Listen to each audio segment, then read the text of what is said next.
1958, 1962, 1970, 1994 and 2002, the golden years of Brazilian football. Yes, for much of the 20th century, Brazil was the nation that took the idea of football to a whole nother level. Before their arrival on the footballing map, the sport was popular, but from the 1950s onwards, it became something truly special. Passion, culture, identity. The idea of football, in the typical Brazilian model, is unsurpassed. And to this day, Joga Bonito remains the most recognisable style of play in world football. However, in the 21st century, and more specifically since the 2010s, something has gone terribly wrong, and many are wondering how the greatest footballing nation in history has gone 22 years without winning a World Cup, and that number is likely to grow unless something changes. So in today's video, we'll give you the answers, but first, let's put it into some historical context. We all know Brazil as one of the countries with the greatest footballing heritage, but it wasn't always like that. Before they became the global standard, the journey was marked by frustration and near misses. In their first 5 World Cups, Brazil struggled to find the success that would define them. Their debut in 1930 was forgettable, as they were eliminated in the group stage. They showed signs of improvement in 1938, finishing 3rd, but the ultimate prize remained elusive. The most painful chapter in their early history came in 1950, when Brazil hosted the World Cup. Expectations were high.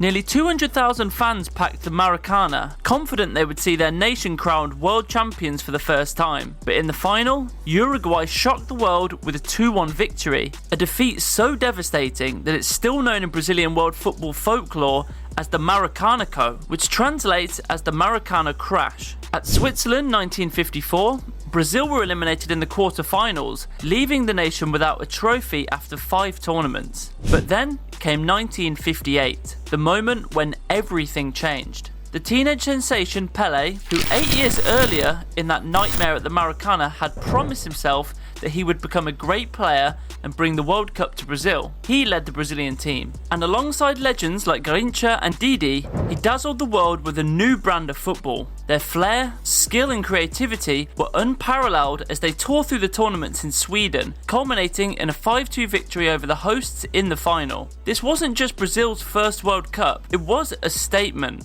It marked the beginning of a new era, both for the team and for world football, as the Joga Bonito became Brazil's trademark. From then on, Brazil's dominance was unstoppable. They retained the title in 1962, even with Pelé sidelined by injury, and in 1970 they won their 3rd World Cup in 4 tournaments. Again led by Pelé and featuring one of the greatest teams in the history of the game. With names such as Jairzinho, Rivellino and Tostão, the 1970 squad is often regarded as the best ever to play the game, and to top it all, they had a 100% winning record throughout the tournament, winning 6 out of 6 before lifting the Jules Rimet trophy against Italy. Brazil's success didn't stop at the World Cup, however. Although their Copa Americas triumphs in 1919, 1922 and 1949 preceded this golden era, they laid the foundations for a footballing culture that would dominate both South America and the world for decades to come. In the quarter of a century that followed, however, Brazil experienced an unexpected decline, but there was an explanation for it. Yes, they failed to win another World Cup for 24 years. Although the team remained a global powerhouse, the magic that had defined the golden era seemed to be fading. The main reasons for Brazil's struggles during this period were a generational change and a global shift in footballing philosophy. The flair, creativity and attacking brilliance that once dazzled the world were overshadowed by a more pragmatic and defensive approach. The beautiful game was replaced by a more rigid, tactical style that didn't suit Brazil's natural strengths. A big change in this period was the famous total football. Although the Netherlands were considered by many to be the best footballing nation of the 1970s, they lost 2 finals, to Germany in 1974 and Argentina in 1978. Jump ahead to the 1980s and Italy won their 3rd title in 1982 with a disciplined yet attacking approach and Paolo Rossi as their talisman. In 1989, Argentina, led by the brilliance of Diego Maradona, conquered the world once again. And finally in 1990, West Germany triumphed to complete a hat-trick of World Cups. But what happened to Brazil during this black period? Well, to be perfectly honest, Brazil played some beautiful football again, but it wasn't a style that was going to pay dividends. Nevertheless, that quarter of a century gave Brazil 2 other astonishing talents, Zico and Socrates. They were part of a Brazilian team that many believe deserved to win the 1982 tournament, but a shock defeat to Italy in the quarter-finals exposed their defensive frailties. However, Brazil's fortunes began to change when they won the Copa America in 1989, their first continental triumph in 40 years. It ended a long regional drought and gave Brazil the confidence to rebuild. It provided the platform for a more balanced team to emerge, setting the stage for their eventual return to glory at the 1994 World Cup, where a new generation of stars, led by Romario and Bebeto, finally lifted the trophy again. And that edition of the tournament, held in the United States in 1994, marked the beginning of a new, revolutionary era for Brazilian football and the game as a whole. Brazil adopted a more pragmatic approach and got used to the style of play that the game demanded at the time. The stars, Romario and Bebeto, led the attack and formed one of the most iconic duos in the history of the game. Tough defensive midfielder and captain Dunga, meanwhile, provided leadership and balance between defence and attack. Their penalty shootout victory over Italy in the final wasn't the free-flowing football of old, but it ended Brazil's 24-year drought and restored them to the title. At the helm was legend Carlos Alberto Pereira, who has been remembered as the only manager to participate in 6 World Cups. 4 years later, in 1998, Brazil went into the tournament as overwhelming favourites after their heroics in 1994 and with a stronger, more experienced generation from the tournament in the States. The undisputed leader of the team was the already established superstar Ronaldo Fenomeno, who had taken the world by storm. Mario Zagallo, the team's manager, was keen to combine youth with experience. Despite a strong run to the final against host France, disaster struck. Ronaldo suffered a mysterious health scare just before the game. He was said to have had a seizure just hours before the match. Despite playing that night, Brazil's performance reflected the chaos, and they went down 3-0. Despite the heartbreak, Ronaldo's legend only grew as the world awaited his resurrection. A famous quote from R9 also emerged from that night: "We lost the World Cup, but I won another cup, my life." And the long-awaited redemption came in 2002, under the guidance of Luis Felipe Scolari. Brazil, boasting the legendary trio of Ronaldo, Rivaldo and Ronaldinho, dazzled the world with a blend of attacking flair and tactical discipline. Ronaldo in particular shone the brightest, finishing as the tournament's top scorer with 8 goals, including 2 in the final against Germany. The journey from the heartbreak of 1998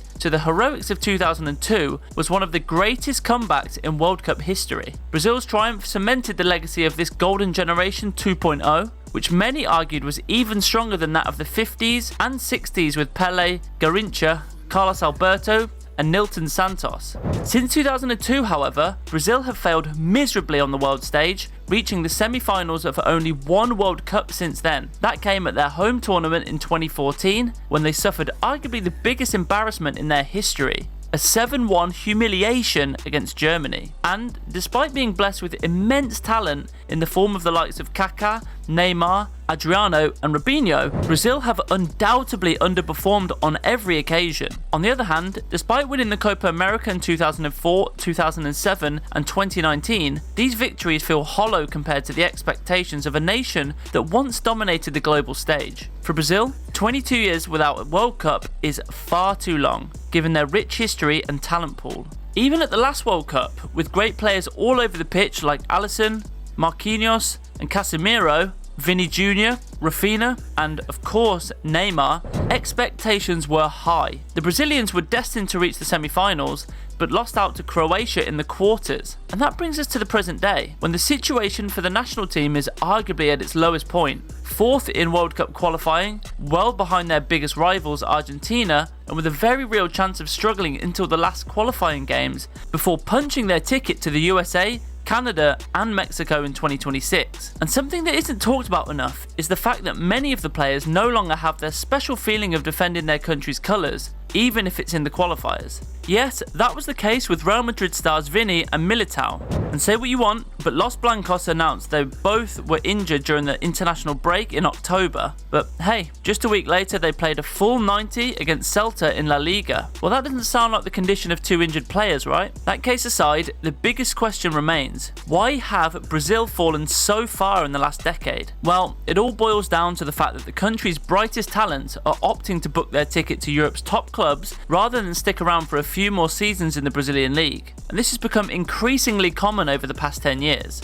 Here are the ages at which some of the biggest Brazilian talents of the late 90s and early 2000s went to Europe. Ronaldinho went to PSG at 21 after 3 years with Grêmio's senior team. Rivaldo went to Deportivo La Coruña at 24 after 6 years with 4 different Brazilian clubs. Kaká went to Milan at 21 after 3 years with Sao Paulo, and Neymar went to Barcelona at 21 after 5 seasons with Santos. Now, how about we compare that to the current top Brazilian talents, some of whom are expected to be part of the nation's dynamic for at least the next decade. Vinicius left for Real Madrid at age 18 after just 2 years at Flamengo. Rodrigo left for Real Madrid at the age of 18 after just 2 years at Santos. Endrick signed his professional contract with Real Madrid at the age of 16, having played no more than 5 professional games in his career to that point. And we finish with what is expected to be the next top Brazilian talent, Estevão Willian, also known as Marquinhos. Born in 2007, the 17-year-old is set to join Chelsea next summer after just 1 season as a professional.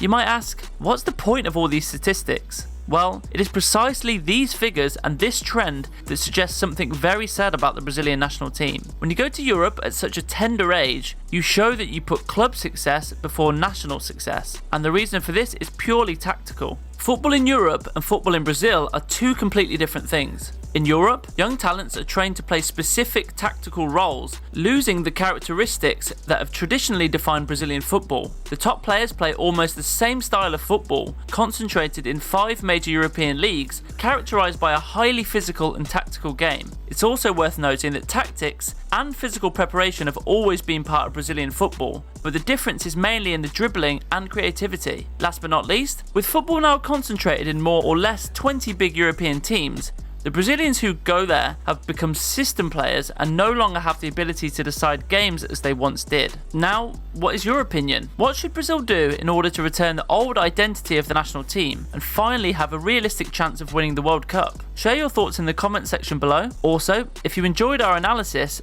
don't forget to like and subscribe if you haven't already, and check out our latest upload you see on your screen right now. Thank you for being with us again, and catch you in the next one.